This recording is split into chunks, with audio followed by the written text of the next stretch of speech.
Wow, that was a great introduction to one of our conductors. Bobby, what do you think about that? Well, it sounds like that might be something that you wrote yourself. Is that right? I wish I could take credit for that one. I thought about playing an original tune, but wanted to keep it succinct. All of my tunes seem to be too long. So what inspired you to pursue a music career? Because you are a professional musician. This is your life and your livelihood. That it is. I think I always knew. I grew up in a musical household. Neither of my parents are professional musicians, but my mom plays piano and she sings. And I remember being a little kid and her playing guitar and singing tunes with me. And my dad is Brazilian, and so he has like an innate sense of rhythm. And he's played in, kind of neighborhood bands and different groups as a percussionist. And so I was always drawn to music. And I was thinking about that this morning, actually, like, when did I decide to become a musician? And I think there was nothing else in my mind. And you're one of those fortunate ones that has that innate talent. It's amazing. Yes. I want to ask you about something else that you did at camp, which kind of surprised us a couple of years ago. You started out with having us do these exercises. Do you want to talk about that a second? Well, I think as a conductor, a good conductor, what's a good conductor? I think as a conductor, as a leader, one of your responsibilities is to help us have a sense of togetherness, a sense of that we're doing the same stuff at the same time, and that's what creates the magic. And we can do that on our instruments, but when I was in college, I met a very amazing teacher and musician who passed away a few years ago. His name is Sam Palafian, and he was a really famous and amazing tuba player, but also like a world-class pedagogue. And he had these concepts of like breathing with something called the breathing gym, along with another tubist named Pat Sheridan. And they would always do these like breathing things before their concerts, before their rehearsals. And they would encourage you to do it even if you weren't a wind player. And I found it to be really helpful just to get us all on the same page. Standing up, you're thinking of the same stuff. We don't have to think of anything complicated, but we can do some small movements, some breathing, helping us feel, I think, each other, and also helping us get a sense for watching a leader. And so I think it just kind of helps to create this sense right off the get-go of like, we're here, we're doing this, we can take a breath and try to relax a little bit before we get into the work. Well, guess what? It was a great idea, and it is not going by the wayside. We will be doing that. We'll be doing that again this year. Another question I have for you is, each of the conductors has to come up with 4, sometimes 5 different compositions with 5 parts. And just how do you make your repertoire choices from year to year? Well, I'm a fan of a lot of different types of music. And, throughout the years, I've brought a few different things. I certainly have a big spot in my heart for Brazilian music, and so I try to incorporate that, a little bit every year, and just to help expose people to that style of music. I went to school for jazz piano, and so I have a real love of jazz music and music of the American songbook, and so I try to, take a little bit from that world and from the big band world and see what I can apply to the accordion. And the other thing that I'm really fond of is some of the amazing arrangements and recordings that came out of the movie studios in the 50s and 60s and even into the 70s. I mean, and there are still great arrangers today, but something about these, I do a lot of movie medleys or like Mary Poppins this year or a Peter Pan medley last year. And I just find that if there's something that excites me musically and something that I can draw from, then I just try. We did Endless Love that one year. That certainly was like a little bit of a departure. But I think it's just about like the same way I choose any music for myself or my students. If you hear something and it stirs something inside of you, then you should learn it and you should share it. Well, we have certainly enjoyed the music you've brought to camp, and the variety, I think, is what is amazing between the two conductors. I mean, it just is from one extreme to the other. It's so enjoyable. Mm-hmm. Bev, did you have some questions? Well, I really do, because this is my first year to be joining you in the orchestra, so I'm a little curious as to, do you write your own compositions, or how do you do? So I have written my own compositions, but I haven't done any of my own compositions for the orchestra. I've done my own arrangements.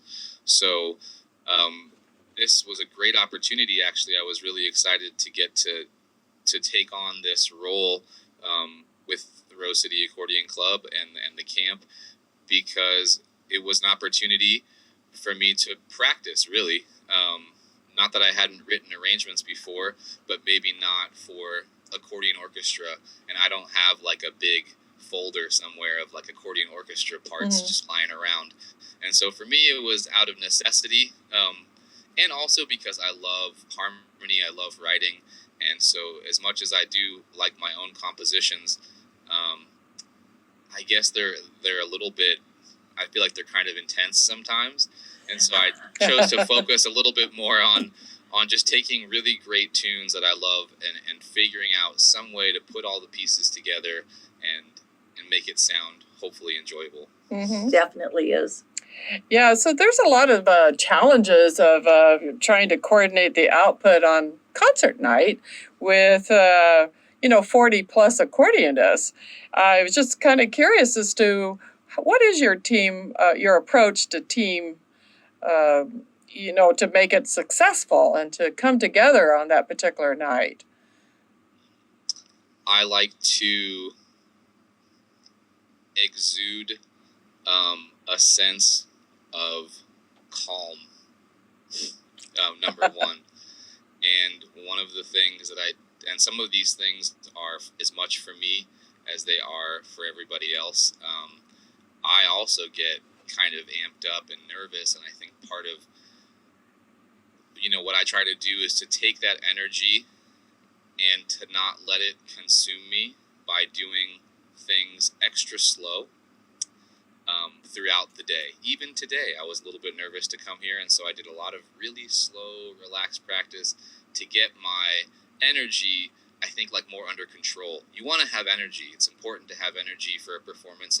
I think it's what makes the magic, but you don't want to let the energy sort of steer you off course. So I do try to just relax, number one. And then something that I found that was really helpful the very first year, and something that I liked a lot, is I went around to every member of the orchestra and I shook their hand and I said thank you, and I looked into their eyes, and I just tried to make everybody feel like they were safe, and like whatever happens up there, that like if we can look at each other, if we can be present with each other, then hopefully I'll get us back on track, whatever happens. And trying to just put that out there, trying to put that energy out there in so many ways. Well, this year, I think a lot of people might feel a little more nervous because we are going to be live streaming this program, hopefully not only here in the United States, but around the world. Yep, that's what we're hoping for. So that's what we're hoping for. And so I'm sure that there will be people that will be quite nervous about playing. So that'll be kind of nervous. Yeah, it could be kind of a challenge for you. Do you not think of, I'm sure you have been before on stage many, many times, but a lot of us haven't. And just thinking of it makes me nervous. So what do you think, Bobby? Well, there's always safety in numbers. Yeah. That's right. And luckily, we have got a huge group this year. Yeah, We're this very is wonderful. excited. Yeah. It's going to be amazing. Yeah. I think it is going to be a little bit of a new energy having that element. The good part is that I only think about the live stream element when I see the camera. And then once I have my back to the camera, I'm like in a different world now. And so, it's not like having a room full of thousands of people behind you. You can hear people opening their bag of chips and stuff. It's easier to forget the live stream element, just because when you're in the music and you're having a good time and you're focused. I mean, that's like the best part about music is it can take you away from like your physical thing and put you into a new place. Mm-hmm. Very good advice. Yeah, you're very good at inspiring players. So one kind of final question, unless Bobby has something that she'd like to talk about, but one of my questions for you is, as a musician, what is your definition of success? I think that is certainly unique to everybody. For some musicians, their definition of success might be to be famous. For me, I think my definition of success is, number one, to be playing the music that I like and being able to subside off of that in a number of ways. I mean, success is, like, for me, I've always been somebody who has, it's all related to music, but there are elements that are separate from each other. So I have my teaching studio, and I consider success in the teaching studio to be having people that want to continue to come back and take lessons with you, people that are advancing in any way. As a performer, I feel like the definition of success is to create art of your own, whether that be expressing somebody else's music in your own particular way or writing your own pieces, but in some way, shape, or form, being able to find your own voice, something that I think is a lifelong process, or at least it seems like it is for me. And I always have like another thing, before I was in Seattle, I was working at a place called Gateway Academy, where I was a music director for a school, a K through 12 charter school for kids with high functioning autism. And now I work at the Potosa accordion shop where I do repairs and demos and all kinds of stuff. So for me, my success looks a little bit more like a patchwork quilt. And for some others, it may be something more focused and specific. So I think it's really about, finding your, kind of to sum it up, to find your best creative outlet, to pursue it, and success being that people want to hear it or want to participate with you in it. Oh, wonderful. That's great.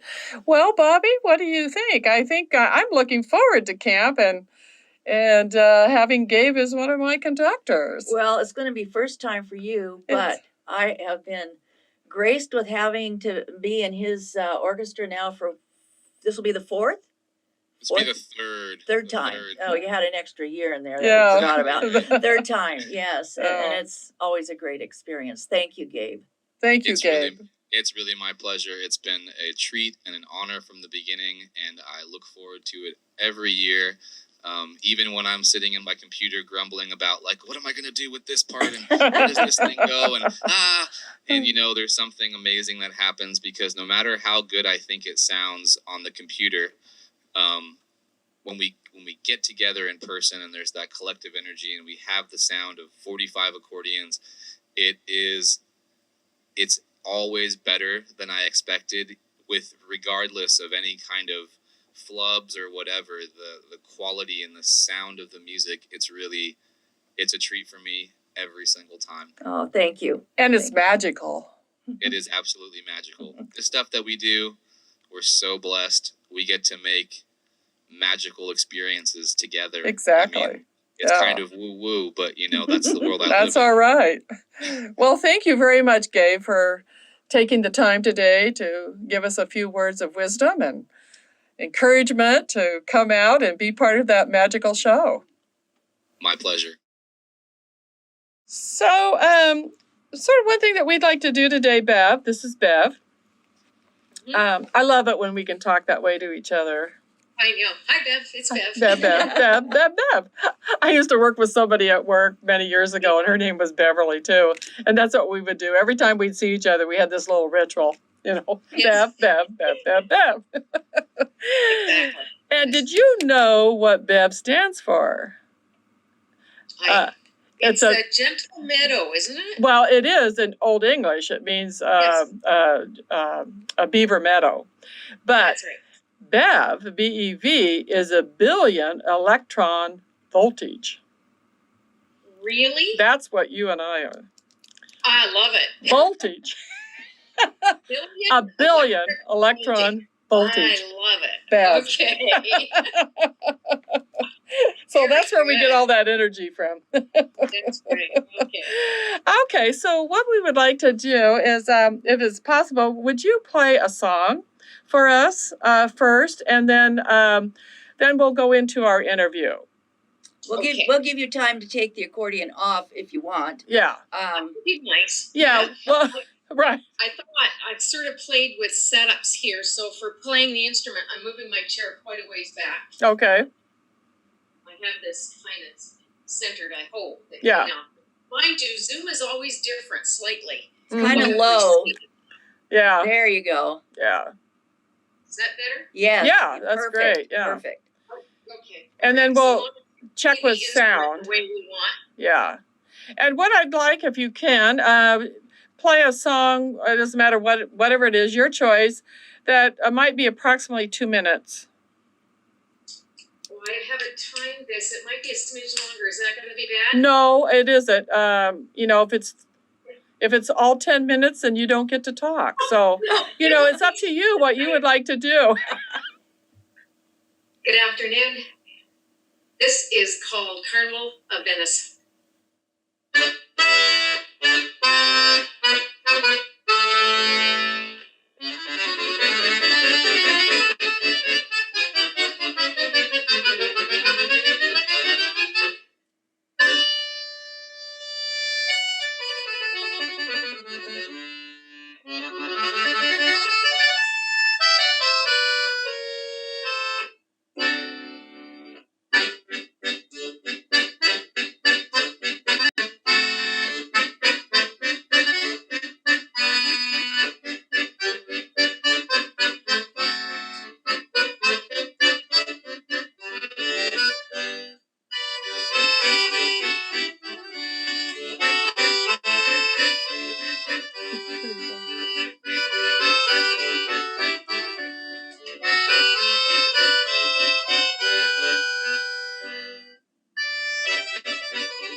Thank you.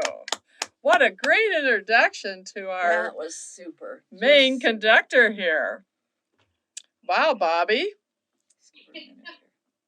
Let me move up just a little bit closer. How's that? Are we good for this?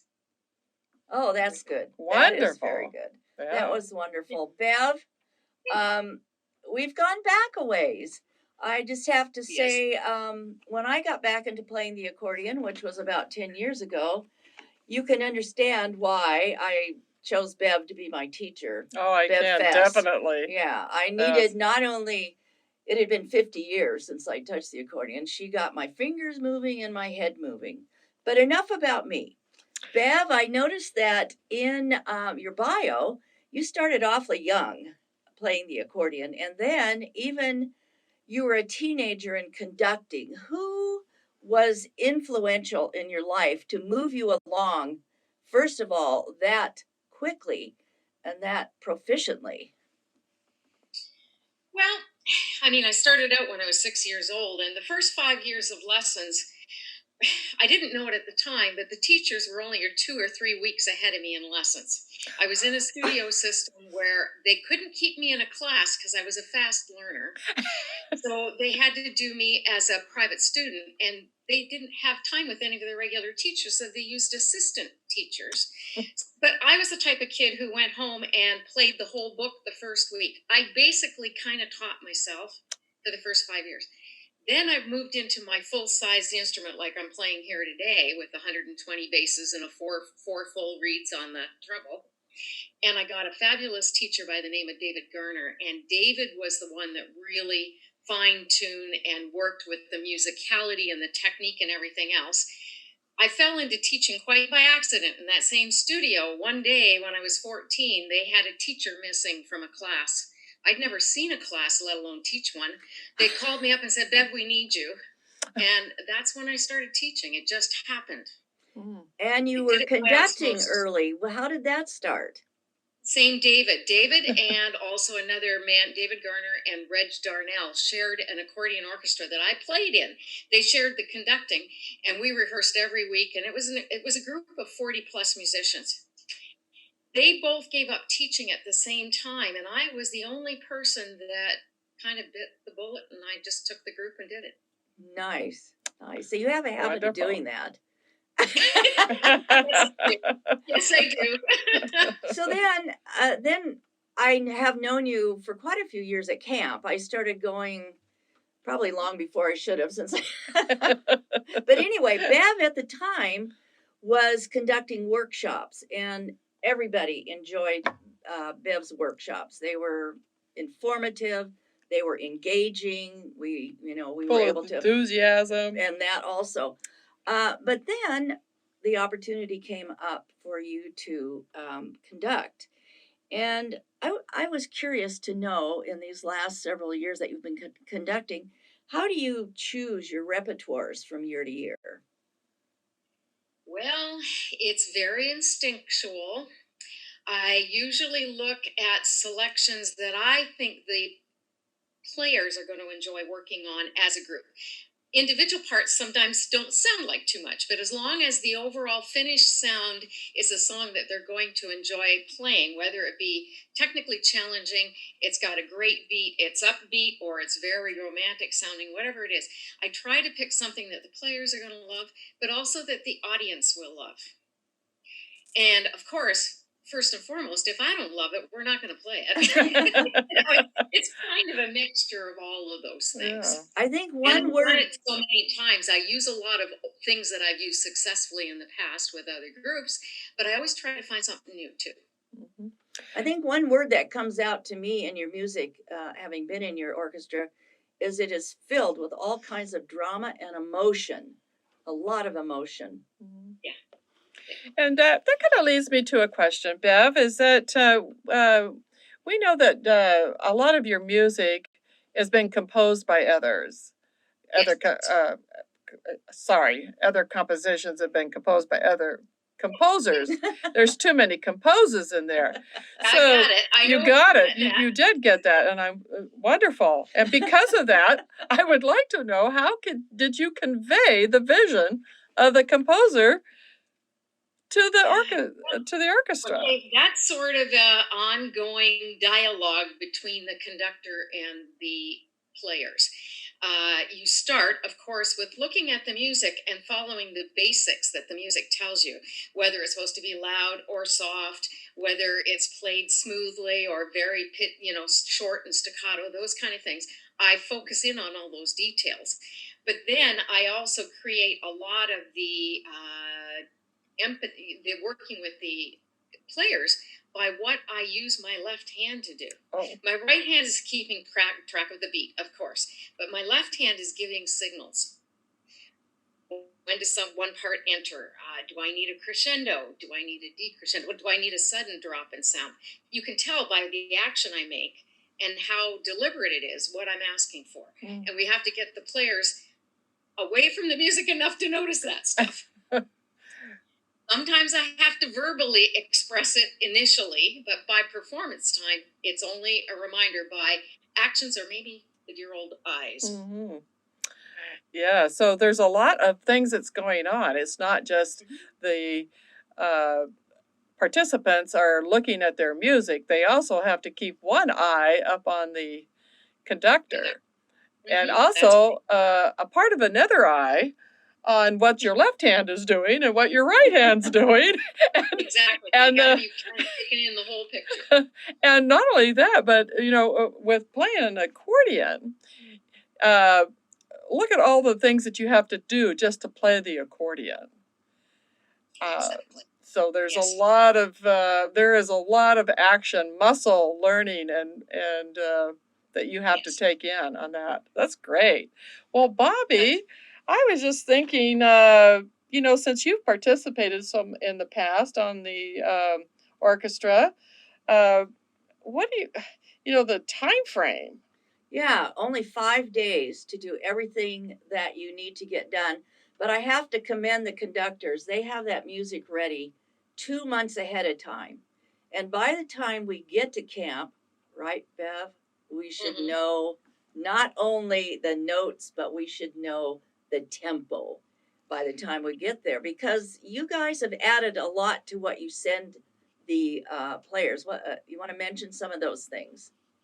Well, I mean, the parts are sent out, but we've also been providing an MP3, and for my own MP3s, each individual part is heard alone, the way it is supposed to be played as much as possible. You can't get everything in a mechanical device, but as much as possible. And then the full orchestral rendition is there as well that indicates the general tempos. Of course, things will fluctuate a little bit in the real environment depending on how the players interact with one another, that kind of thing. But they're general guidelines that they're aiming for. If we decide to change it slightly, that's our conductor's prerogative, of course. Well, I was wondering, Bev, this is going to be the first time that we're going to be doing a live stream. And it might be because of what's happening again in the United States. That might be the only way that we are going to be able to convey this concert to the world. What are your thoughts about this new approach? I think it is extremely valuable because you've got, as performers, you want to play for an audience. One of the hardest things that our lives have been structured around for over a year now is the lack of live performances. So thank goodness we have something where we can share what we've worked on and been so passionate about with others. It's necessary. And the nice thing is it doesn't have to be just what we present at that moment in time. It can be provided for a lot longer for people to access. So more people hopefully can access it. Bev has done an incredible job getting the word out about our this Bev Spurgeon has done an incredible job getting the word out about this YouTube channel where it will be live streamed. So the two Bevs just have all this electricity just floating through here. We've got billions of electron voltage that's just shooting out, and I can understand your enthusiasm, and I can just see your brain is just overtime working of how you're going to get us all together and play on the concert night. So that actually leads me to a question is about how do you communicate your ideas about a work? I mean, how do you get that across to these accordionists? I know that you touched on it a little bit, but I'm just thinking you just don't get up there and say 40 people are out there playing the accordions, and you're just saying, okay, let's make music. I mean, do they have to practice? I mean, is there section groups or is there, Yes. I mean, Yes. uh-huh. Yeah. Well, in years gone by, we haven't always had this, but the last 1 or 2 years, Bobby, we've added sectional practices at the beginning of the orchestra camp. I think that's extremely important because we practice in a vacuum at home, one individual. If you happen to be fortunate enough that you're coming to camp with one or two others in your area, you might get together and try it together, but you still don't know what your own part is doing. So by having a sectional where they can start to play the music, it doesn't mean they'll get through all of the selections completely in these sectionals, but it'll give them a chance to find out, okay, what do we sound out like as a group? Again, as the one section, they kind of get used to hearing other musicians around them. That leads them a little easier into going into the whole group at a whole group rehearsal. It's also a bonus if there's some extra tricky little spots, we can ask whoever's leading that sectional to focus in on that and make sure that they've got the notes so then they're all thinking on the same page for the timing and things. Because even though we provide MP3s, some people work differently. Their learning style is different, and we have to work with what we need to adjust to make it all work together as well. It's beneficial. Well, I'm sure that you've heard in the past a lot of times when people come to camp that the dog ate their music, so they didn't get to practice. I didn't have time to print it off. Do you have a copy for me? I remember one year I went just as an observer, and I was putting somebody's book together. And I thought, my goodness, I wonder what the conductors if you have to have a lot of patience for. We do. I think we have an exceptionally great group that do get the picture that they have to be organized and show up with, pencil in hand and be ready to really focus and do the work. A number of our campers are returnees, so they've got the picture. For newbies, it's a little different. Yes. And sometimes it's a cultural shock. But I, as a conductor, don't want to throw everybody into the pool without getting their toes wet, so to speak. So even though I've given them MP3s that I want them to play at the right speed, I normally start a rehearsal at a slightly slower speed and for a bit of a section and make sure we're working together so they can ease into it and not be too scared. I have taken part myself in orchestras where, because I think that way, I've always done it that way, I've done it for 100 years that way, and another conductor might go at full speed the first time. Right. That I find a little bit scary, even for me, who's been around 100 years. So I take it a little different. Not everybody does it that way, but that's my style. Well, thank you very much, because I am a newbie for this year, and I'm looking very forward to having you as my conductor at camp.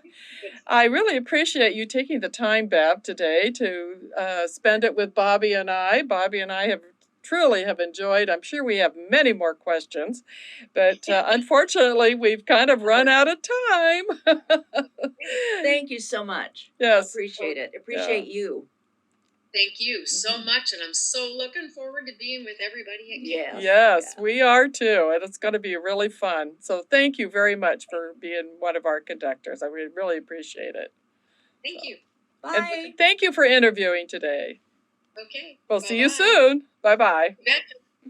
Bye-bye. Bye.